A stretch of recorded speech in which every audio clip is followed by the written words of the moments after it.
Кто-то называет эту игру очень стильной, кто-то называет эту игру лучшей в серии, кто-то называет эту игру одной из самых скучных в серии, а кто-то абсолютно нейтрален.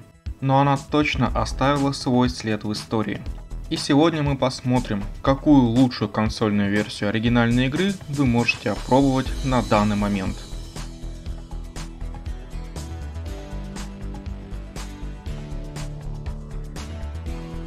Первая трехмерная игра в серии вышла в свет в октябре 2001 года.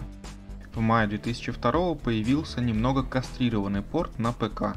И уже в октябре 2002, спустя ровно год после первого релиза оригинальной версии, появилась следующая игра в серии – Grand Theft Auto Vice City. По традиции и по заключенному между Rockstar и Sony договору, игра сначала выходит на PlayStation 2 и быстро обгоняет по продажам свою предшественницу, став самой продаваемой игрой 2002 года на платформе. Виды Майами, шикарные закаты с дикой жарой, заостренные пиджаки и девушки на пляже, неоновые вывески и шикарнейший саундтрек. Да, модели сегодня выглядят очень уж низкополигональными, но все-таки все эти компоненты в целом передают атмосферу как надо. А превосходную музыку для YouTube я использовать не могу по понятным причинам. Первый релиз, как всем известно, произошел на PlayStation 2 в октябре 2002 года. Игра использует тот же движок RenderWare, который претерпел некоторые изменения в сравнении с GTA 3, но ничего революционного. Если верить информации в интернете, то в PlayStation 2 версии игры GTA 3 использовался движок версии 3.1.0, а в Vice City 3.3.0. В кат-сценах все так же, как и в GTA 3, заметна низкополигональность моделей, даже главных героев. Они не всегда корректно деформируются, а кисти рук, как и в GTA 3, имеют, так сказать, цельную конструкцию, без разделения на пальцы, кроме большого. Активные модели, такие как движущиеся автомобили и пешеходы, рендерятся теперь только в зоне видимости камеры, а не в определенном радиусе от игрока. Улучшили отражение, поднялось разрешение текстур. Главный герой научился приседать, а шины автомобилей теперь не пуленепробиваемые. Дно автомобилей и их подкапотное пространство в версии для PlayStation 2 раньше были просто натянуты плоской текстурой. В Vice City теперь эта текстура натянута на небольшую полигональную модель, очень отдаленно напоминающую DVS. Некоторую недвижимость теперь можно покупать в собственность. Главного героя научили управлять мотоциклами и вертолетами, а также выпрыгивать из транспорта на ходу. Правда, вода для Томми все так и осталась мгновенной смертью. Интересный момент. Мощные автомобили при резком ускорении на мгновение разгружают переднюю подвеску и нагружают заднюю. Миссии в целом стали немного более разнообразными, что неплохо разбавляет достаточно однобокий геймплей в GTA 3. Конечно же, это далеко не все изменения, которые произошли в Vice City. И если вам более интересна эта тема, рекомендую канал Вадим М на YouTube. Мы же перейдем к техническим отличиям консольных версий. На PlayStation 2 игра работает в разрешении 640 на 448 в NTSC регионе и, конечно же, в черестрочном режиме. Фильтрация текстур и технологий сглаживания не применяется, поэтому лесенки очень хорошо заметны, а небольшие объекты на дальних планах могут вызывать тряску пикселей. В PlayStation 2 версии имеется эффект конвекции нагретого асфальта. Чуть улучшилась модель повреждения транспорта. Как и немного улучшили освещение, без чего многочисленные неоновые вывески не давали бы столько эффекта. А вот с производительностью, как и в случае с GTA 3, на PlayStation 2 все не очень хорошо. Стабильные 30 кадров в секунду стали редким явлением в этой игре, по крайней мере на открытых пространствах. При простой езде по городу счетчик часто показывает от 23 до 27 кадров, поднимаясь только до 30, если в кадре буквально пару автомобилей. Перестрелки в замкнутом пространстве – это геймплей при 25-30 кадрах в секунду. Перестрелки же на открытой местности, да еще и с полицией, запросто могут проходить в среднем при 20 кадрах в секунду. Чтобы поиграть в эту версию на современных ТВ, нужно использовать компонентный кабель и либо воспользоваться хорошими апскейлерами или лайн-даблерами, либо же использовать взломанную PlayStation 2 и с помощью Homebrew программы GSM заставить видеочип консоли выдавать кадр, например, 1080i. Напомню, если кто не смотрел соответствующее видео на моем канале, что разрешение рендера от этого не поменяется. Зато встроенный в телевизор алгоритм обработки картинки с низким разрешением не будет портить изображение. Спустя почти полгода, в мае 2003, выходит порт для персональных компьютеров. И хотя в этом видео я рассматриваю лишь консольные версии, кратко расскажу и про ПК-порт. И он вышел не очень хорошим. Текстуры еще немного подтянули, а разрешение рендера можно было поднять многократно по сравнению с версией для PlayStation 2. Только при портировании, видимо, так торопились, что растеряли очень многие аспекты игры. Упразднили часть анимаций, текстур, местами потеряли элементы освещения, добавились некоторые баги, и из-за ряда отсутствующих эффектов окружения атмосфера залитого солнцем Майами практически потерялась. Сейчас практически все это можно вернуть, исправить или даже улучшить по сравнению с оригиналом с помощью фанатских модификаций игры. Поэтому да, в актуальное время, пожалуй, лучшая версия игры достижима именно на ПК. Но тогда, в начале 2000-х, порт этот был плохой и тем самым обеспечивал на ПК во многих аспектах худший опыт от этой игры. В октябре 2003, то есть спустя почти еще полгода после выхода порта на ПК и спустя ровно год после релиза на PlayStation 2, Grand Theft Auto Vice City выпускают на платформу Xbox. Всем известно, что Xbox был заметно производительнее, чем PlayStation 2, да и производительнее всех остальных консолей шестого поколения. Поэтому нет ничего удивительного, что на оригинальном Xbox GTA Vice City имела значительное улучшение по сравнению с PlayStation 2. В первую очередь, разрешение. Vice City на Xbox рендерится в полный NTSC кадр, то есть 720 на 480. Есть широкоформатный режим, хотя его использование можно назвать спорным. Весь интерфейс остается корректным, что очень хорошо. А вот сам кадр игры получается путем обрезания кадра 4:3 сверху и снизу, чтобы вписать его в кадр с отношением сторон 16:9. Не лучший вариант, хотя и не самый худший.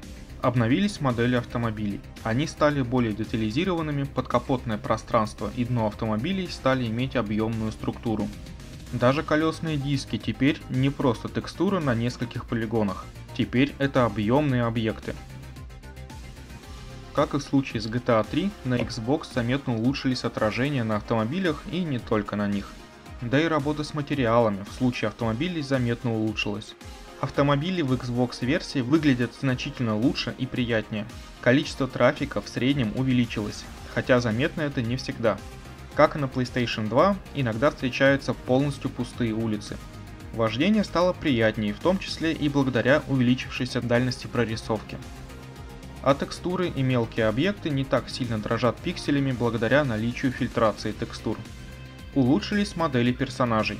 В геймплее это не так заметно, хотя полигонов там и прибавилось. А вот в кат-сценах стали использовать заметно более детализированные модели. Хотя проблемы с некорректной деформацией остались. К тому же измененные модели не всегда согласовываются со старыми, как, например, телефонная трубка в руке Томми. Не обошлось и без других проблем. Баг лопастей вертолетов, который остался в релизной версии порта для Xbox. Касается он только вертолетов NPC, потому что там лопасти рендерятся с помощью текстуры.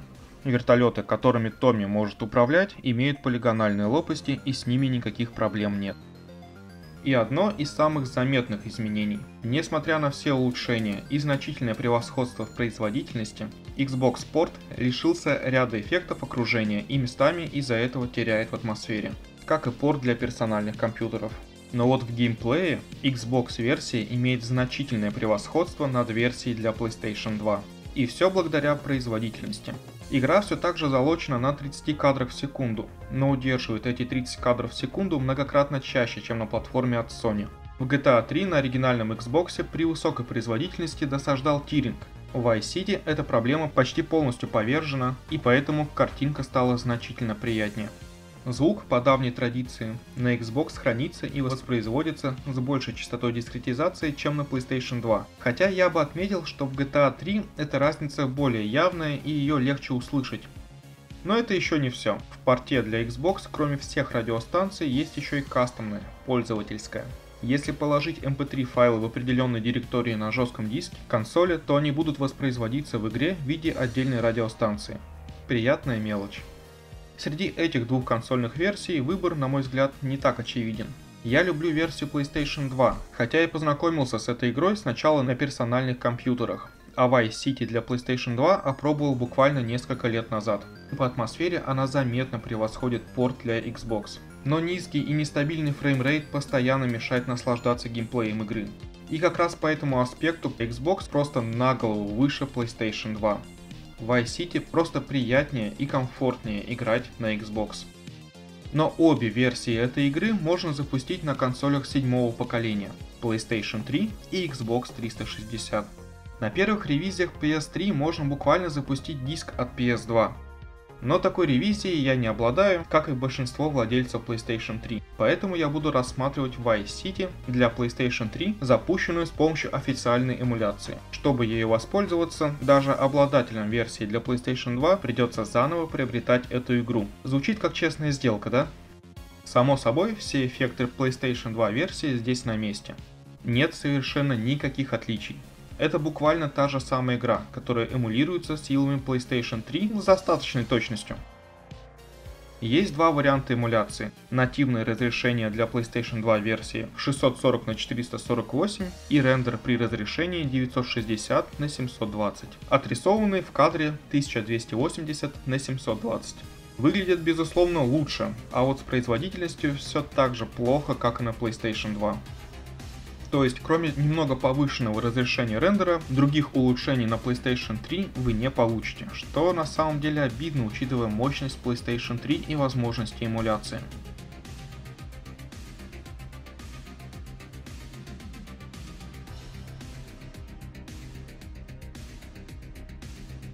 На Xbox 360 любой ревизией можно воспользоваться ранее приобретенным диском для оригинального Xbox. Консоль скачает пару мегабайт из сети и будет готова к запуску игры.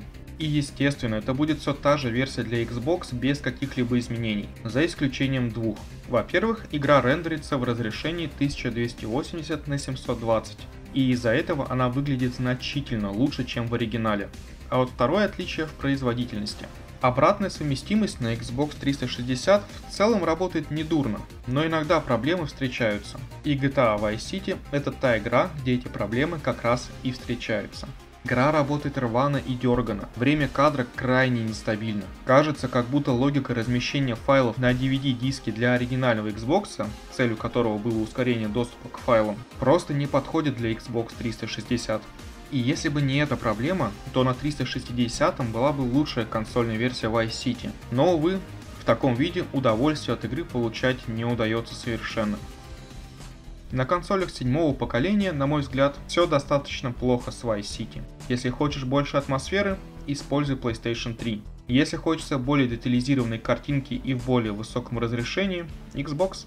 Но в обоих случаях производительность игры оставляет желать лучшего. На мой взгляд, у PlayStation 3 дела обстоят лучше, чем у 360, хотя от железа PlayStation 3 ожидалось гораздо больше.